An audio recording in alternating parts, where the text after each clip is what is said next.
Hi everyone, welcome back to Reading with Leon.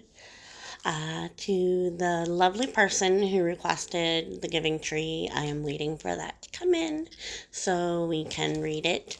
But I do have a cool book that you guys should try to find if you can. If you like green eggs and ham, you're going to like How the Grinch Stole Christmas. This is a 50th anniversary retrospective. It has 32 pages of commentary and archived images. So there's a lot of cool stuff if you're a Dr. Seuss geek to go through. It's a Random House book, so you can go to randomhouse.com/kids or seussville.com and maybe pick it up there or check your local library. I got this from the Iola Public Library here in Iola, Kansas. So we're going to read it and get in the Christmas spirit a little bit. How the Grinch Stole Christmas, a 50th anniversary retrospective by Dr. Seuss. Again, 32 pages of commentary and really seeing Seuss images by Charles D. Cohen.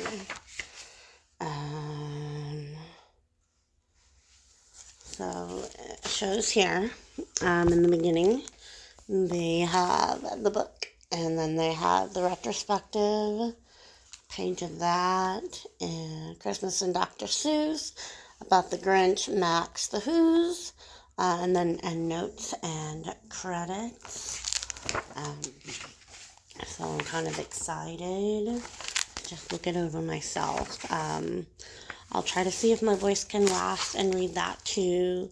If not, and you guys really want the commentary, actually there's quite a bit. That's 32 pages. That's a lot.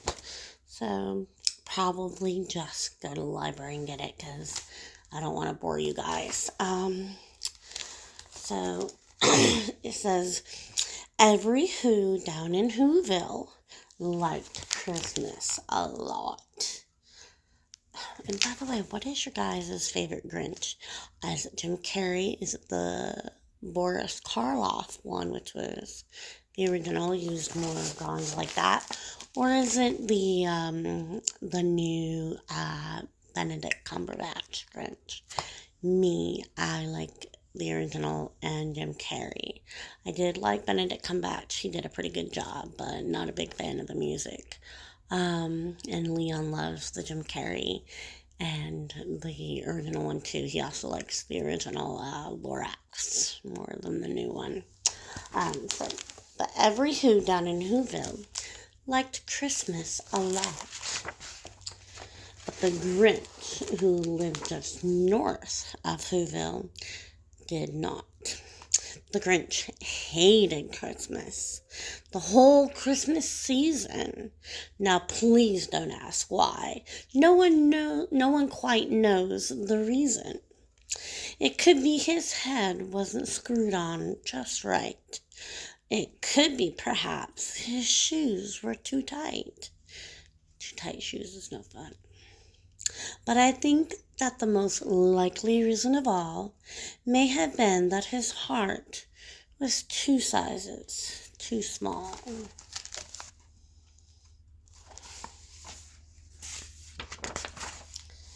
But whatever the reason, his heart or his shoes, he stood there on Christmas Eve, hating the Who's. You should never hate anybody. Staring down from his cave with a sour, grinchy frown at the warm, lighted windows below in their town. For he knew every Who down in Whoville beneath was busy now hanging a mistletoe wreath. And they're hanging their stockings, he snarled with a sneer. Tomorrow is Christmas, it's practically here. Then he growled, grrr, with his Grinch fingers nervously drumming. I must find some way to stop Christmas from coming. For tomorrow he knew. What did he know? All the Who girls and boys would wake bright and early. They'd rush for their toys. And then, oh, the noise, noise, noise, noise. That's the one thing he hated, the noise, noise, noise. Parents don't like the noisy toys either.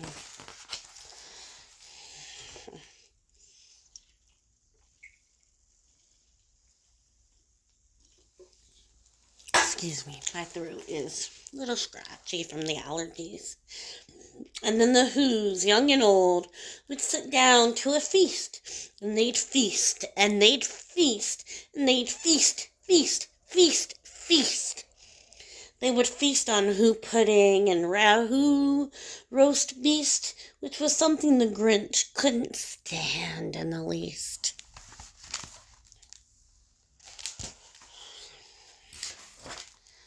And then they'd do something he liked least of all. Every Who down in Whoville, the tall and the small, would stand close together with Christmas bells ringing. They'd stand hand in hand, and the Who's would start singing. And they'd sing, and they'd sing, and they'd sing, sing, sing, sing. The more the Grinch thought of this Who Christmas sing, the more the Grinch thought, I must stop the whole thing. Why, for 53 years I've put up with it now. I must stop this Christmas from coming. But how?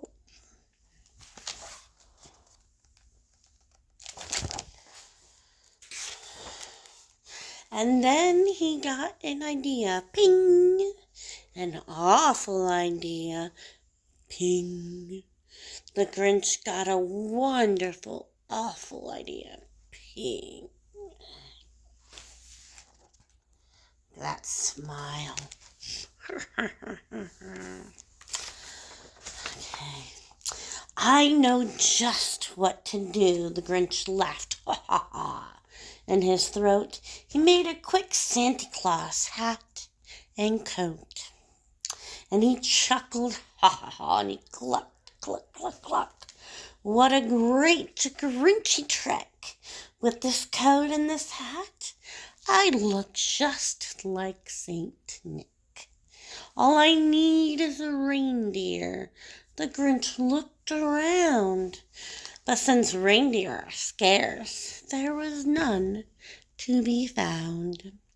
That did not stop the old Grinch. No. The Grinch simply said, if I can't find a reindeer, I'll make one instead. Excuse me. So he called his dog Max. Then he took some red thread and he tied a big horn on the top of his head. Do you think he looks like Santa Claus? I don't know if he looks like Santa Claus. Then he loaded some bags and some old empty sacks on a ramshackle sleigh, and he hitched up old Max. Then the Grinch said, "Get up!" and the sleigh started down towards the homes where the Who's lay a snooze in their town.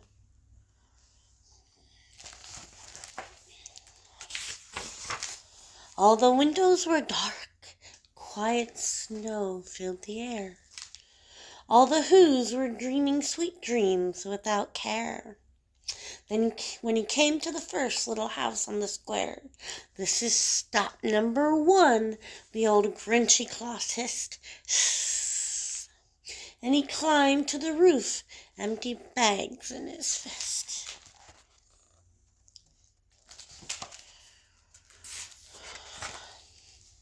Then he slid down the chimney, a rather tight pinch. But if Santa could do it, then so could the Grinch. He got stuck only once, for a moment or two. Then he stuck his head out the fireplace flue, where the little Who stockings all hung in a row. These stockings, he grinned, are the first thing to go. Wish I could decorate my house as awesome as that. That'd be cool. Then he slithered and he slunk with a smile most unpleasant. Around the whole room he took every present. Pop guns and bicycles, roller skates and drums, checkerboards, tricycles, popcorn and plums. And he stuffed them in bags. Then the Grinch very nimbly stuffed all the bags, one by one, up the chimbley.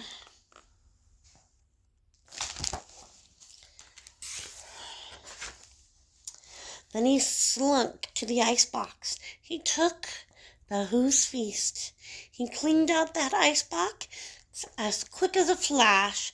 Why, that Grinch even took their last can of Who hash. Oh, they're all going to be really hungry in the morning. Then he stuffed all the food up the chimney with glee. And now, grinned the Grinch, I will stuff up that tree.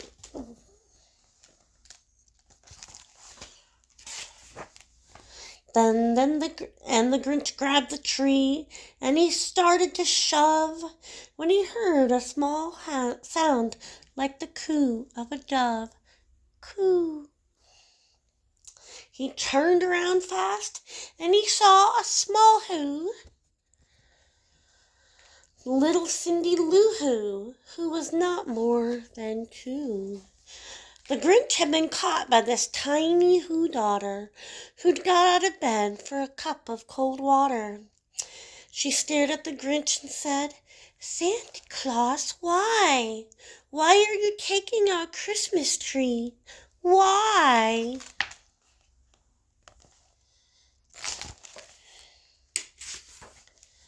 But that old Grinch was so smart and so slick. He thought up a lie, and he thought it up quick. Why, my sweet little tot, the fake Santa Claus lied. There's a light on this tree that won't light on one side. So I'm taking it home to my workshop, my dear. I'll fix it up there, and then I'll bring it back here.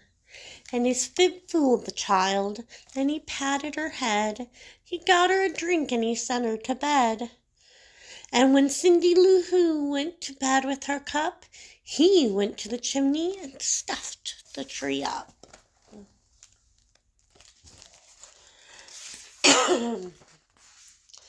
And then the last thing he took was their log for their fire. Then he went up the chimney himself, the old liar. On their walls he left nothing but hooks and some wire. And the one speck of food that he left in the house was a crumb that it was even too small for a mouse.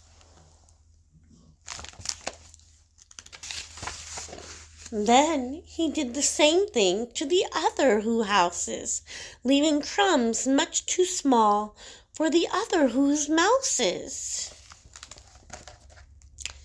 Poor mice are going to be hungry too. It was 1:15, all the Who's still abed, all the Who's still a snooze, when he packed up his sled. Packed it up with their presents, the ribbons, the wrappings, the tags and the tinsel, the trimmings, the trappings. I wonder what a trapping is. 3,000 feet up the side of Mount Crumpet, he rode with his load to the tip-top to dump it. Pooh, pooh to the Who's, he was grinchiously humming. They're finding out now that no Christmas is coming. They're just waking up. I know just what they'll do. Their mouths will hang open a minute or two. Then the Who's down in Whoville will all cry boo-hoo.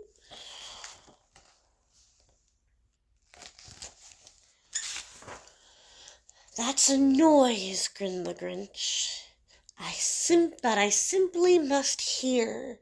So he paused, and the Grinch put his hand to his ear. And he did hear a sound rising over the snow. It started in low, then started to grow. What is it? But the sound wasn't sad. Why, the sound sounded merry. It couldn't be so, but it was merry, very. He stared down at Whoville. The Grinch popped his eyes. Then he shook.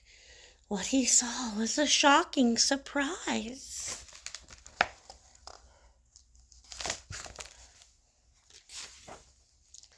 Every Who down in Whoville, the tall and the small, was singing without any presents at all. He hadn't stopped Christmas from coming. It came.